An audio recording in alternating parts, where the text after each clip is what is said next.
Well, following on from my success from Bakery Skills 101 lockdown style, I thought I'd give it a go, a little video, because some of you don't think I can make my own bread. Let's give it a go. First of all, set scales,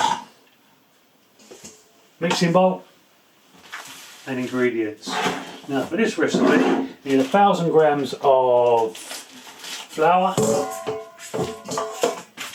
like that, 14 grams of yeast, 16 grams of salt, 30 grams of olive oil.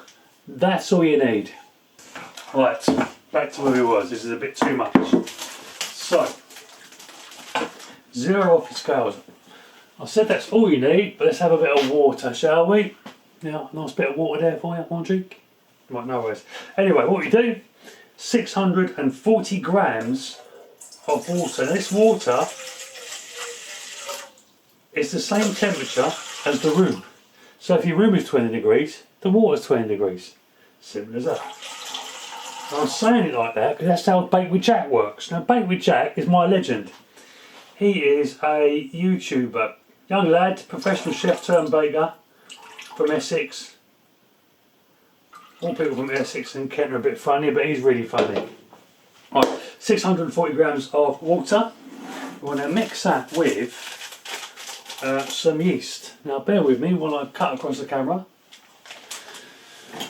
and grab my scissors.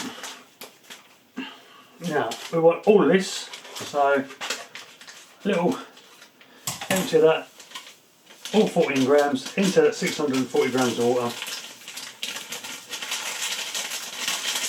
I didn't have to weigh that because I know that's 2 sachets of 7 grams, 14 grams.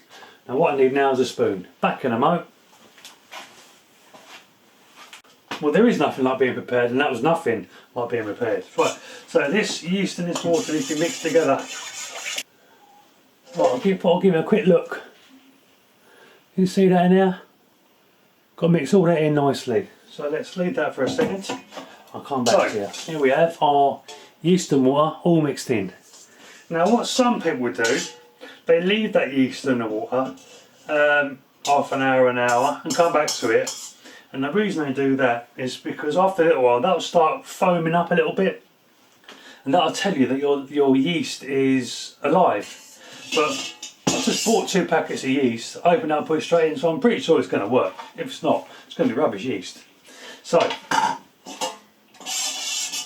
mixed it all up. Might be a few grains left that hasn't completely dissolved, but it doesn't matter. Just as long as it's 99% done, that's cool. So get rid of the spoon, get rid of the scissors. Right, I need to reset my scales now. Back to 0. Bag of flour. And he said Coca-Cola then. I don't know why I thought of Coca-Cola. Chuck in.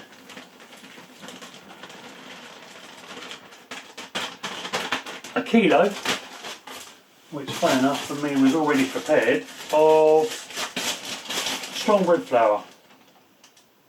Whatever you fancy, doesn't matter, anyone will do. I think exactly a kilo. You've got 16 grams of salt. So we've got 1,016 grams.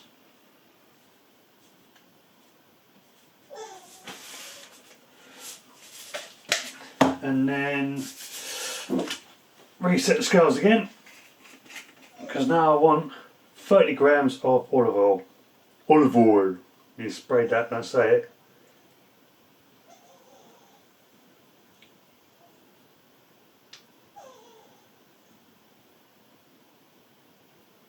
Now with the liquids, I tend to try and be as accurate as possible because you're messing around with the hydration of your dough. Now, depending on how hydrated your dough is, it depends on how much it will puff up and rise. I say rise, but Jack, my legend, says puff. Now I like a bit of puff.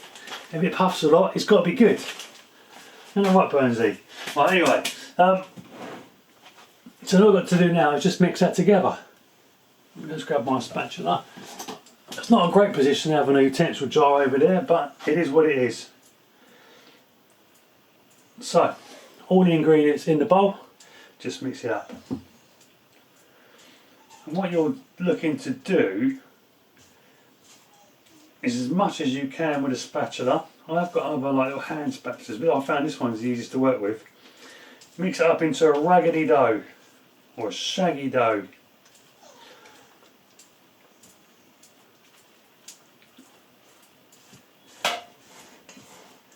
And these quantities are enough to make 2 loaves of bread in £2 loaf tins, which I happened to buy from a place in Borough Market. They were quite expensive, but they are wicked. I do say that you get what you pay for, and I certainly did with these tins I make this with.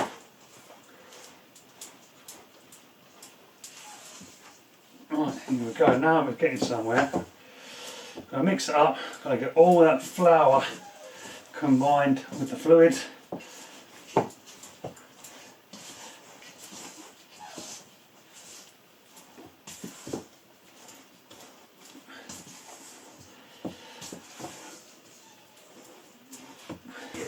I think that's as far as I can get with the scrape. I could probably do a bit more, but do you know what? Let's just get my hands in. I have washed my hands, by the way. A bit rank, wasn't it? Nice loaf of bread right in and now. Ooh.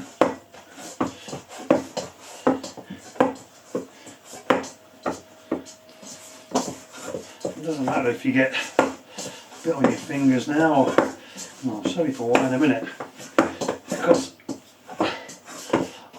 before I watched my Bake with Jack, used to also make the mistake of chucking down loads of flour onto the side, so when you need it, it didn't stick to the side. But my old mate Jack has taught me use no flour at all. And somewhere I'm going to go. Cloth, make sure this is nice and clean. And then dry it off. Don't think it's too dirty, do we? That's nice and clean. So I turn our dough out onto the side. And basically you should come away sort of fairly clean from the bowl, because we're in that bowl in a minute. I'm going to put it straight back in there. Now then, get our trusty timer out. So we're going to set a timer for 8 minutes. So what we're going to do, we're going to use the heel of our hand, we're going to push down, pull over, push down, pull over, push down, pull over. See, it's nice shaggy at the moment. You see it come together. Now what we're going to do, set a timer for 8 minutes, and here we go. 8 minutes. I'm just going to over and over and over, and just keep on doing that. Kneading it for 8 minutes. Now this will get really boring for 8 minutes. So just to remind you, no flour on the side, just knead it. It gets a little bit sticky, don't get too heavy handy with it. Heel of your palm or heel of your hand, push it down, fold it over. It gets a little bit sticky in places, just roll it around and it'll collect it all up again. Anyway, I'll see you in a few minutes. Now I've been at this now for about 4.5 to 5 minutes. It's a little bit tiring, but hopefully you can tell it's no longer a shaggy dough or a raggedy dough. It's now formed into a more of a elastic ball, and that's what you want, the elasticity, because that's the gluten forming. Now then, I'm showing this into my own page, but I'm also going to share it onto my Facebook group I follow for making pizza. And I know it's bread, but the flour that I use is Caputo Blue Pizzeria.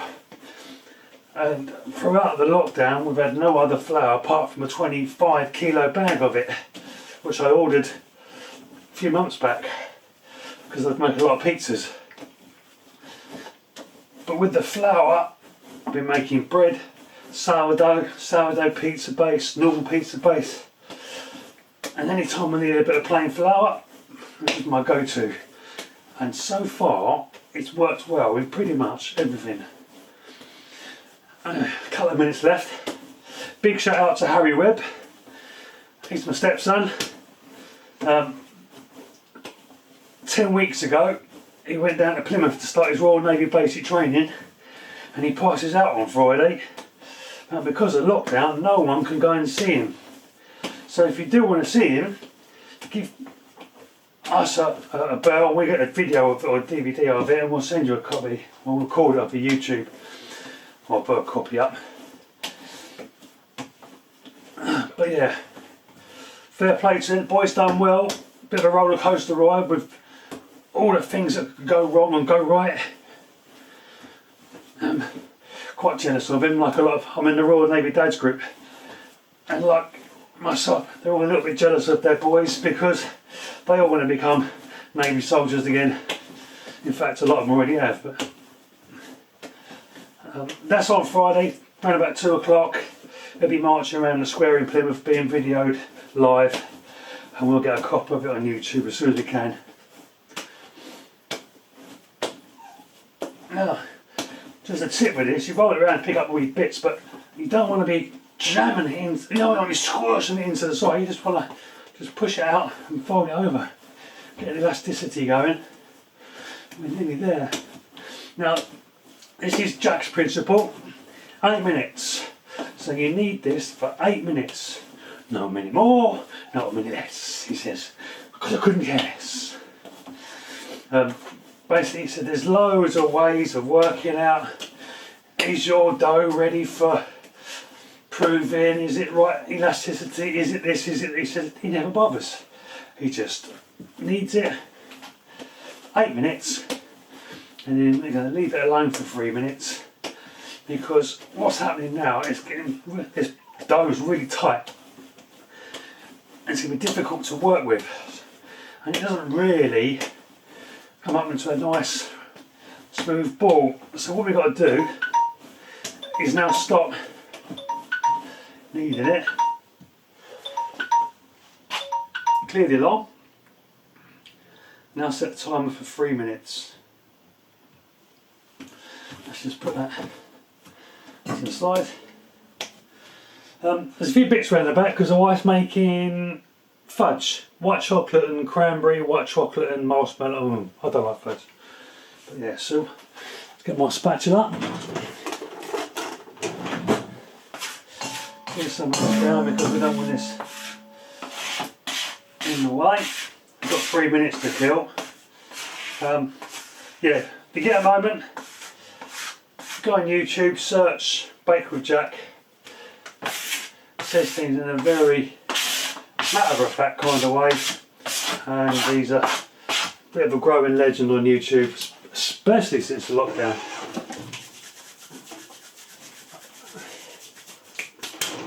And I could clean my fingers off, but I don't bother. I just get the stuff off my fingers because I don't want all those dry bits of dough going back into the main ball.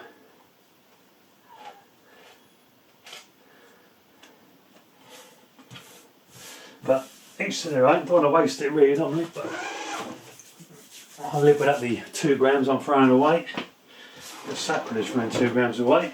Right, that's my second reference to naughty jokes. The first one was the Burnsies, but he'd always take the piss. I mean, take the mick, sorry, that's swearing. Right, got a minute and a half. What do we need to do? So what we're going to do is, you see, round it into a ball, but you see it's all raggedy on top, almost. Not very smooth, so we're going to let that rest for another minute. Then we're going to form it into a bowl, and then we're going to put it straight back into our mixing bowl and leave it for an hour, covered, at room temperature, out of a draft. Because this recipe is so easy. I mean, that's the hardest part done. Well, the second hardest part is washing up. So, 40 seconds. And clear the side down with definite. Put the oil over there out of the way. With the oil, we didn't have to put it in there at that time. You could have mixed it all up first, then put the oil in afterwards. Apparently it doesn't make a difference, but I'm a bit lazy, so I stick it all in at the same time. Right, 10 seconds. Talk about that rubbish. Liverpool Football Club or Tottenham? Tottenham, they're rubbish. And 1 second. Right, we're there. Let's just dismiss that. That little, that's my bin. I've got an electric bin. Just put your hand over the top and it goes.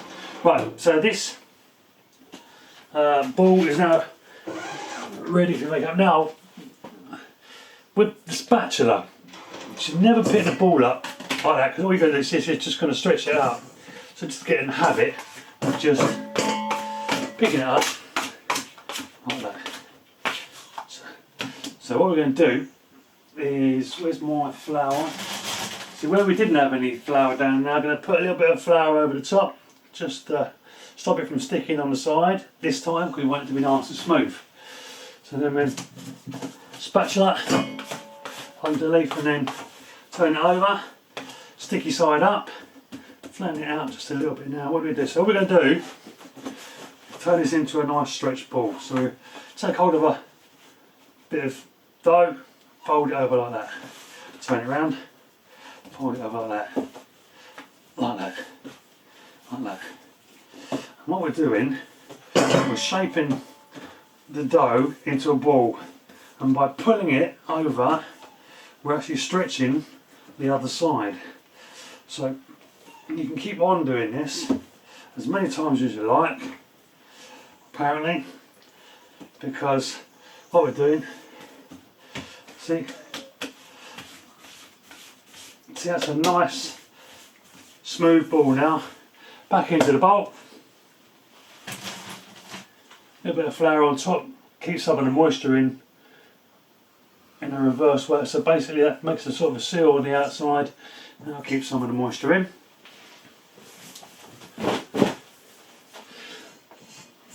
I haven't got a magic bake with dough proving cloth, but I have got a tea towel over the top, keep the draft off, room temperature. We're going to leave that now for an hour. I know you can't see me, but I'll see you back in an hour.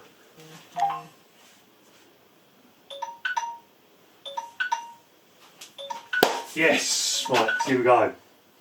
Dismiss that. Okay, so we've kneaded our dough, stuck it into the bowl after forming a nice ball, covered a little layer of dust on the top, and left it for an hour.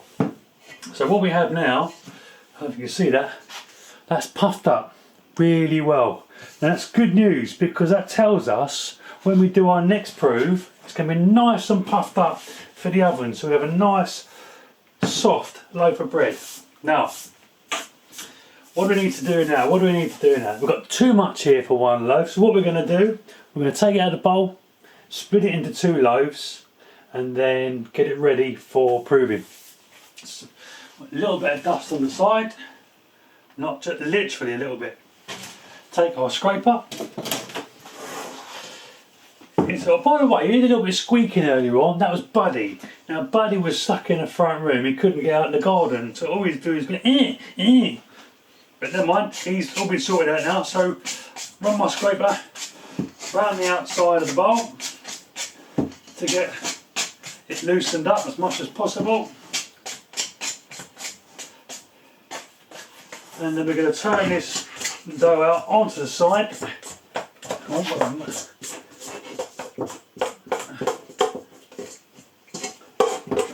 a little bit fiddly, but we want it floured side down, sticky side up. I'll move the bowl well out of the way this time because I kept knocking it earlier. Right, so this is moving around a little bit lovely. Going to push it down just a little bit because it's too high to work with. As I said, it's a lot of dough. Now we could spend a bit of time splitting that into 2 with scales, but I'm not going to bother. It's going to be just a bit of a cut, pull it apart, cut, pull it apart,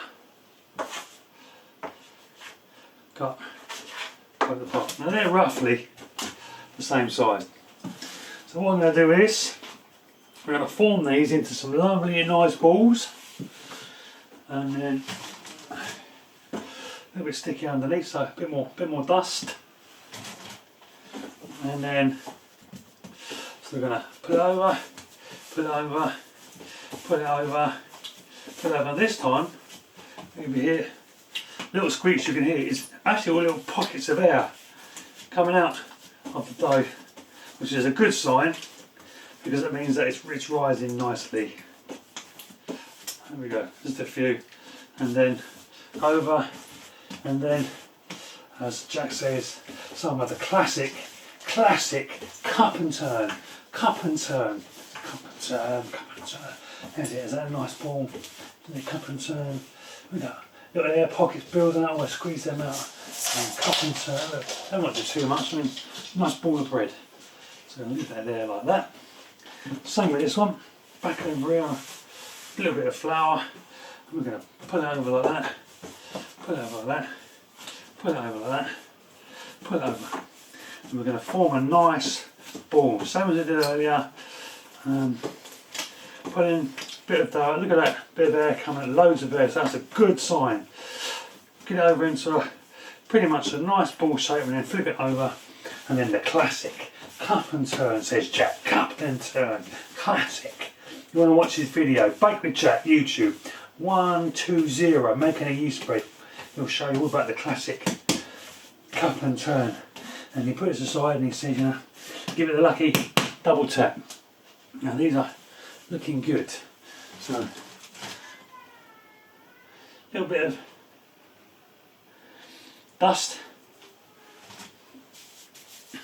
So we don't get tea towel stuck now. Because we've worked that into balls, again, it's maybe elasticity quite tight.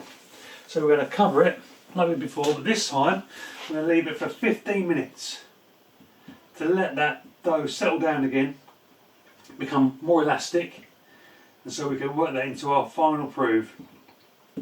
And I'll see you in 15 minutes. Now I've come back a minute early because I've got a little job to do. That's to prepare the tin. Now be careful I don't squash my dough. Now what you need to get your tin, your olive oil, just a little dab of olive oil. Might be a little bit too much. Get your hands in. And what you need to do, get oil all over your tin. So you don't want it, all this effort, put it in the oven and it sticks to your bloody tin. Like little Noah. Because quick as a flash the other day, he was talking, well, his parents were talking, they said the F word accidentally, and then nanosecond, he said the F word accidentally apparently. We've all done it. There we go, my timer's done. It's good timing because I'm just about done with these tins. So as long as your tin gets a little coating of oil, just to help your dough from not sticking to it when it's cooked. Oh yes, they've puffed up lovely. Okie dokie. I haven't done myself any favours like my mate Jack. He does the same, as they can get any space there to work with. So let's get it out of the way. Spatula. Like I said before, we need to keep a sticky side and a dry side. So push that over there, and then a bit of dust, not too much, because again, you don't want to change the hydration rate of the dough when we work it. So that's where we go, and turn it over, sticky side up. So this is all sticky this side. Now what we're going to do now is push down on it, because we've left it for 15 minutes. It's made it nice and durable. We don't want to spread it out, because you end up with like wrinkles and stretch marks when you do it. If you try and stretch it, all you've got to do is push it down, and it will naturally fold out into a circle. And as you push down, you'll see little pockets of air and little squelches. All a good sign, making sure it's not going to stick on the side. And you can get your knuckles in there.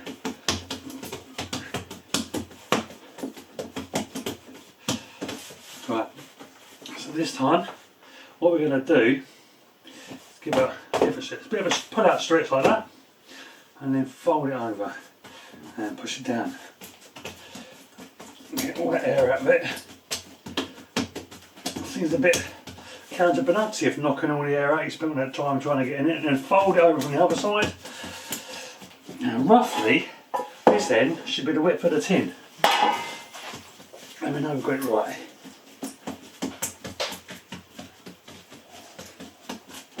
Now, what we can do here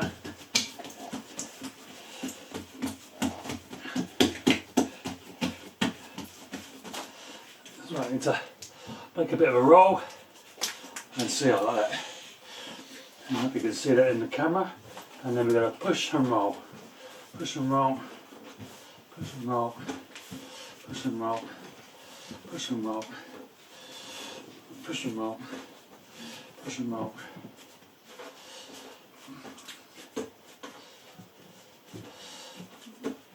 Push and roll. Push and roll. Yeah, coming everywhere. This is going to puff up lovely, this one. Now what we need to do now is cover that in a bit of dust all over. Make sure the seams push tight. And then cover it in flour on the ends.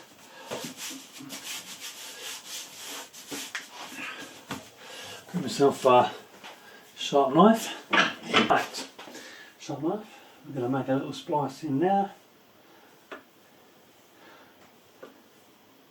Just making these little splices on top gives a lovely pattern when it cooks. And then bring the tin over there, into the tin. There we go. See that? It's lovely. That one's good to go. So, same as we don't need all that. I'm going to clean that all up, clear it out of the way. And then I'm going to use a little bit of that. I don't want my dough to stick. So, again, same as before, the spatula around, turn it over, sticky side up, push it down, get all the air out of it. And just by pushing down, it will form a natural circle.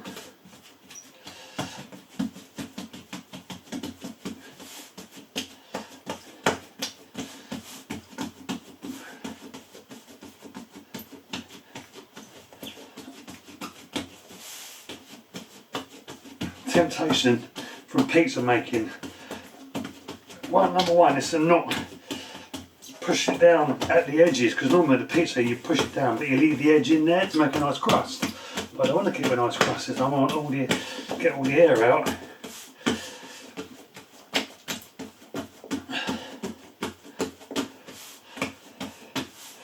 I also want to make a nice circle. And then with the pizza you want to pick it up and give a bit of a spin, because we don't want this bread a bit dust in there, so it's definitely not going to stick. But only a little tiny bit. Right, turn it forward, and stretch it out, fold it over, and then push it down. Use my knuckles, use my fingertips, and then same with the other side. Again, all this air out of it, got all these bubbles coming out everywhere. And that's a good sign, because the last loaf I made wasn't as good. I didn't have all these bubbles coming like I have now. It was very heavy, too heavy. It wasn't that bad, it was just too heavy. But this one looks like it's going to be very good. So same as before, make a roll and seal it. Push and turn. Push and turn, push and turn. No, when I made sourdough, I'm going to be a lot gentler than this, but this you can be quite firm and roll it around. And then seal, dust.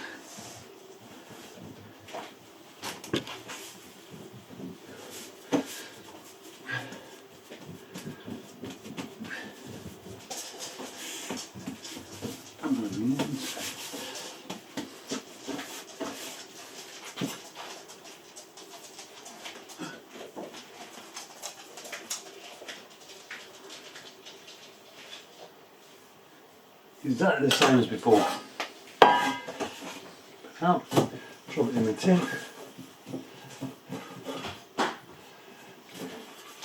There we go. Right. Clean up quickly. Getting ready for our final brew.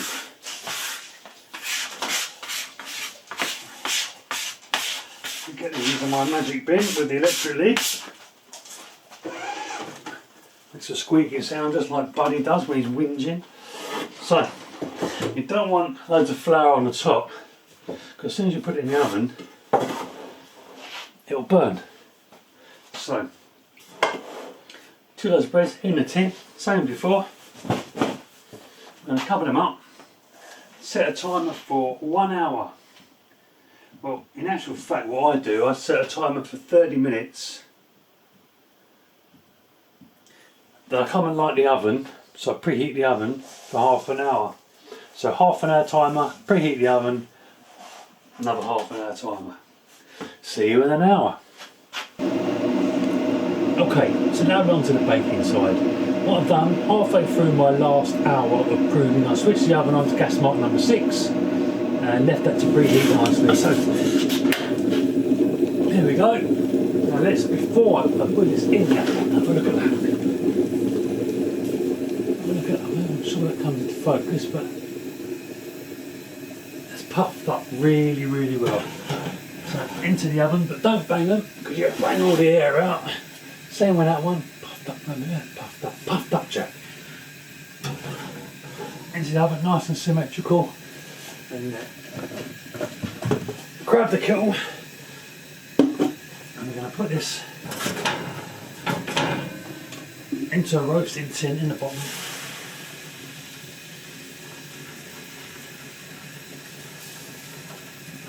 That'll create a nice bit of steam. And we're going to leave that to cook for 40 minutes at gas mark 6. Okay, so we're back. The timer's about to go off in less than a minute. It's been cooking in the oven, gas mark 6. Let's see what these babies come out like. I can't wait the last minute. Just going to clear it. That's it. Right, let's get these out. Gosh. There's one. Look at that baby.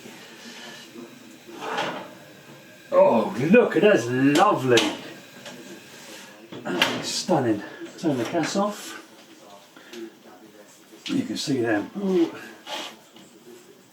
I don't know if the camera picks it up. Like that.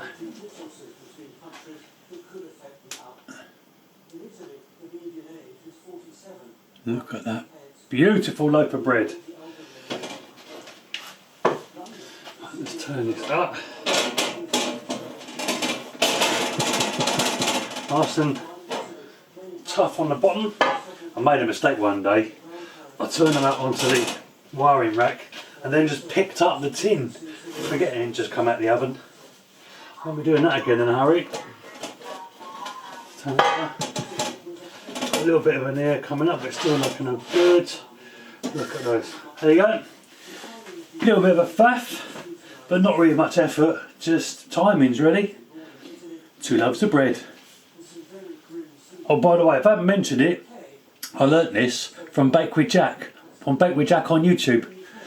And then, I don't know if you can pick up on that, but that, oh, it just feels good, it just feels good. Listen. Oh, that's hot. Right, so, thank you very much, see you next time.